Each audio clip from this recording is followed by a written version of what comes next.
উপস্থিত দর্শক শ্রোতা ও সাংবাদিক ভাইরা, আসসালামু আলাইকুম।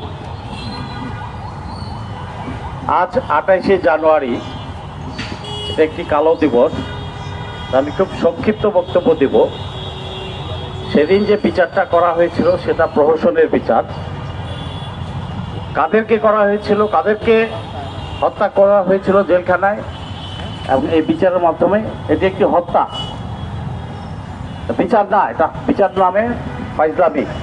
আবার কোনো আদালত সাহেব জনগণের ট্যাক্স খাওয়ায়, ট্যাক্সের পয়সায় খান, কনসেপ্ট অফ কোর্ট বলতে আইছেন না।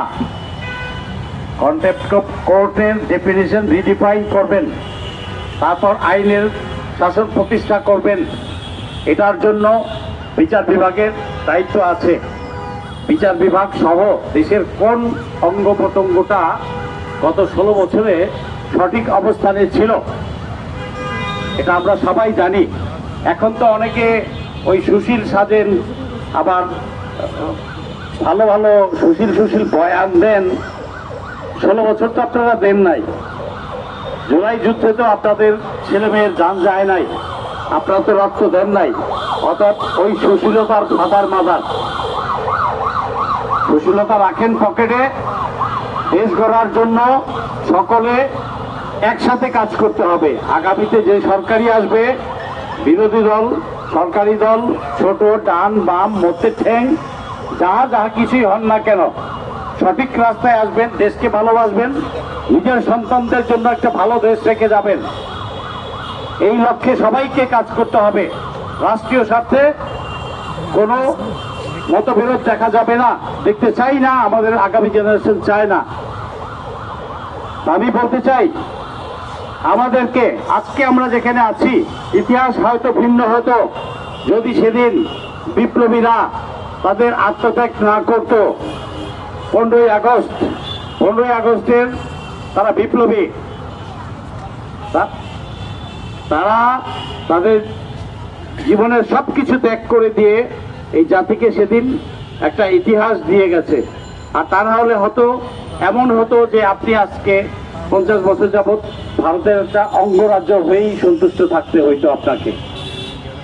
ইতিহাস ভিন্ন হতো। অনেকেই অনেক কিছু মাথা মারাবে, হ্যাঁ হু কাকু করবে, এটা করতেই পারে, এটা তার স্বভাবজাত। এবং ওই রেশন খায় যেভাবে, যার রেশন খায়, ভাতা খায়, মাসোয়ারা খায় এই পার ওই পার থেকে, তো তাদের তো একটু থাকবেই। আবার তারা আবার সুশীল সাজে, পোলাপানকে বোঝাইতে পারে, কারো হয়তো বোঝায়। আমাদের মতো বুড়া যারা আমরা জানি, ওই সময়টা দেখেছি, আমাদের কাছে সত্য গোপন করা সম্ভব না, আমাদেরকে ভুল বুঝাইতে পারবে না।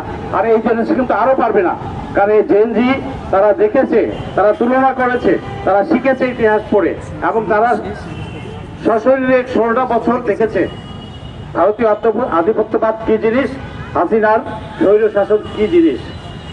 আর এই যে বিচারটা করা হয়েছে, তামাশার বিচার করা হয়েছে, জুডিশিয়াল কিলিং।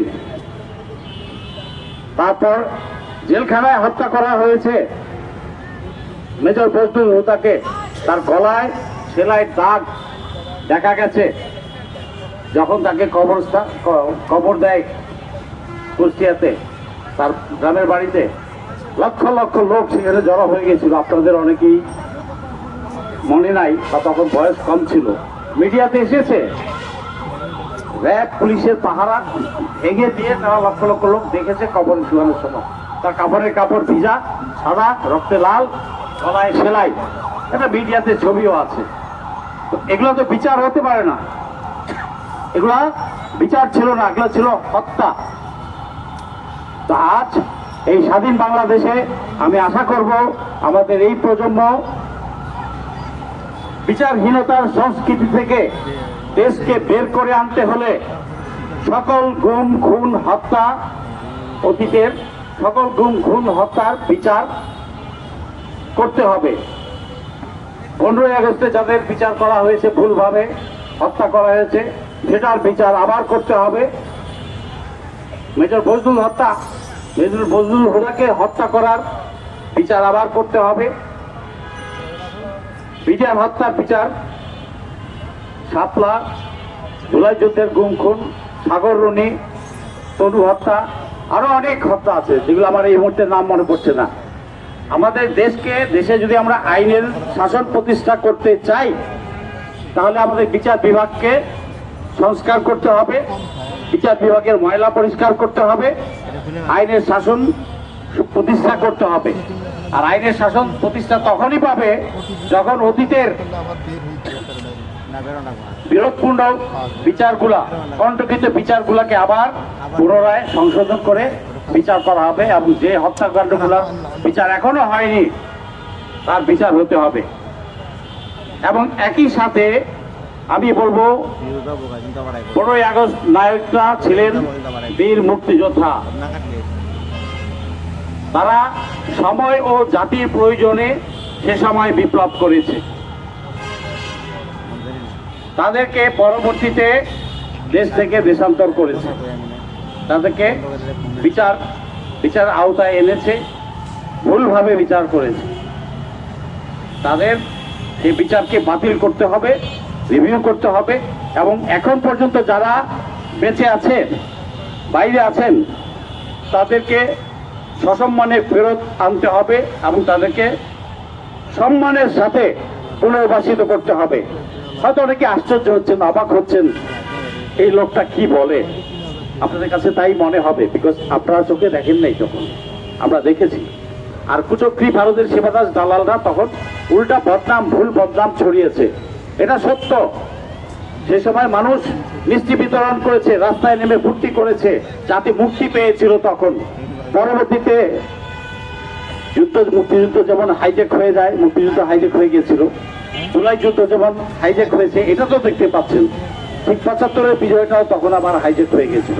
আবার ধীরে ধীরে ভারতীয় সেবা রাস্তায় চেপে বসেছিল, যেই কারণে এই পীরদেরকে মিথ্যা বিচার করেছে। অতএব যারা এখনো বেঁচে আছেন তাদেরকে সসম্মানে ফিরিয়ে এনে ক্ষতিপূরণ সহ তাদেরকে পুনর্বাসিত করতে হবে। মেজর ফজলুল হত্যাকে যে জবাই করে হত্যা করেছে জেলখানায়, তার বিচার করতে হবে। অন্যান্য সকল হত্যাকাণ্ড, শাপলা হত্যা, বিডিআর হত্যা এবং আরো যা আছে, জুলাই গণহত্যার যে বিচার, এগুলো শেষ করতে হবে। সবকিছু পরিষ্কারভাবে ন্যায় বিচার করে আইনের শাসন পুনঃপ্রতিষ্ঠা করতে হবে এই দেশে। যদি আইনের শাসন পুনঃপ্রতিষ্ঠা করা না যায়, তাহলে নতুন বন্দোবস্তে বাংলাদেশ গড়তে পারবেন না। এটা পরিষ্কার, এটা ছোট বাচ্চা ছেলেও বোঝে। কারণ আপনাকে ধানায় পানায় কোনো না কোনো ছলে বলে আপনাকে শুভঙ্করের ফাঁকি দিয়ে মিথ্যা কেসে ফাঁসাবে, আবার সেই একই কাজ করবে। সামনে যায় যেই কি বলে সরকাররা আসবে বা স্বৈরাচাররা আসবে, যদি আসতে পারে। অতএব ছাত্র জনতাকে, সাধারণ যোদ্ধাদেরকে, সামনে যে ভোটাররা আছেন, ভোটারদেরকে যার যার অবস্থানে থেকে সঠিকভাবে সঠিক ভূমিকা পালন করতে হবে। সৎ, দেশপ্রেমিক, নির্লোভ, ভারত বিরোধী চেতনা ধারণ করে এইরকম প্রার্থীকে আমাদের ভোট দিতে হবে। আমরা ভোট দিব না কোনো লুটেরাকে, কারণ লুটেরা যদি আবার আসে, সে লাইসেন্সটা একটু পোক্তভাবে পাবে, A+ গ্রেডের লাইসেন্স পেয়ে যাবে। তখন AAA ক্লাসের লুটপাট শুরু করবে। আপনার আমার ছেলেরা রাস্তায় রাস্তায় হোঁচট খাবে, বিজ্ঞাপ করবে। আপনি যে চেতনার স্বপ্ন দেখছেন, সেটা কোনোদিন বাস্তবায়িত হবে না। নতুন বন্দোবস্তের চেতনা দিয়ে আমরা যদি বাংলাদেশকে ভালোভাবে গড়তে চাই, তাহলে এখনই সময়। এই 12ই ফেব্রুয়ারি হচ্ছে সময় যখন আপনি লুটেরাদের নো বলে দিবেন। সঠিক লোক, সৎ লোক, দেশপ্রেমিক লোক যাতে আমরা 300 আসনে পাই। ওই 300 আসনে ভালো লোক গেলে ভালো চিন্তা করতে শিখবে। লুটেরারা কখনো ভালো চিন্তা করে না, সে তো তখন তার পকেট ভরার চিন্তায় থাকে। অতএব দেশকে করতে হলে হা ভোট আপনাকে দিতে হবে। হা ভোটটা কোনো দলের জন্য না, কোনো প্রার্থীর জন্য না। হা ভোটটা আপনার দেশ আগামীতে কিভাবে গড়বেন সেই জন্য, এবং হা ভোটটা আপনার আগামী সন্তানদের জন্য। আপনি কি সন্তানদের জন্য নিরাপদ, সমৃদ্ধিশালী, সুশাসনের বাংলাদেশ চান? যদি চান তাহলে আপনাকে হ্যাঁ বলতে হবে। অতএব আমি আবারও বলবো সরকারকে, এই সরকারের মেয়াদ কতদিন আছে জানি না, বাট আগামী যে সরকারই আসবেন তাদের দায়িত্ব হবে আমাদের সেই মুক্তিযোদ্ধা, বীর মুক্তিযোদ্ধা 15ই আগস্টের নায়কদেরকে, যারা বেঁচে আছেন এখনো, তাদেরকে ফেরত এনে সসম্মানে পুনঃপ্রতিষ্ঠা করা, পুনর্বাসিত করা, ক্ষতিপূরণ দেওয়া। মেজর বজলুল হুদা জেলখানায় হত্যাকাণ্ডের বিচার করা। আমি অনেক আইনজীবীকে দেখি কেমন যেন একটু নড়ে চড়ে ঘটে, উস্কুস উস্কুস ফিল করে।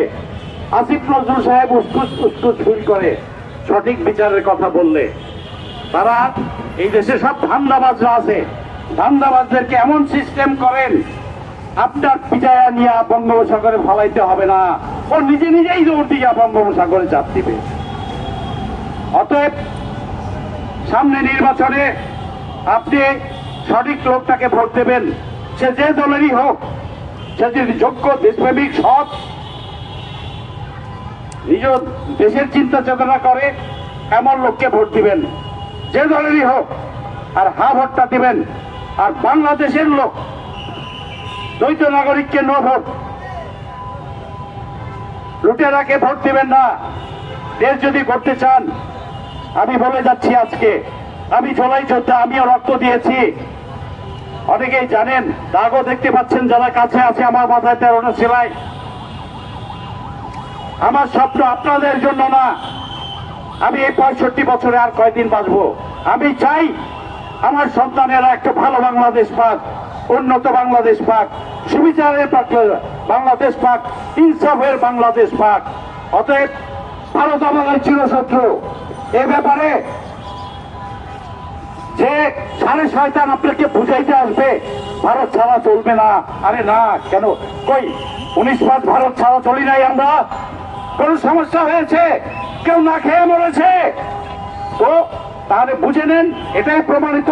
যারা আপনাকে এই কথা শোনাইতে আসবে, চেতনা ভারত আমার প্রতিবেশী, সুশীল, আন্তর্জাতিক সম্পর্ক বজায় রাখবে, তার একটা ডান গালে চটাস করে মারেন।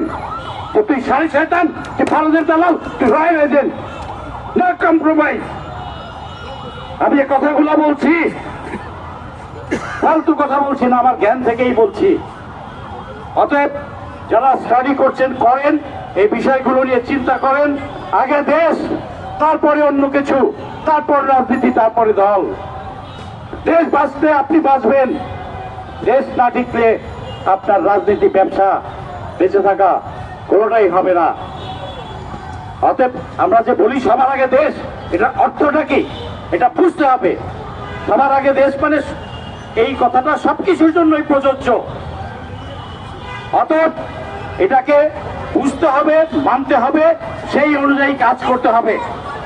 আমি যে কথাগুলো বললাম, যদি আপনারা একটু ধারণ করেন, আপনার সন্তানকে বোঝান, তাহলে আমি নিশ্চিত এবং আশাবাদী আগামীর বাংলাদেশ সুন্দর, সুবিচার, ন্যায় বিচারের বাংলাদেশ প্রতিষ্ঠা হবে। ধন্যবাদ সবাইকে। আসসালামু আলাইকুম।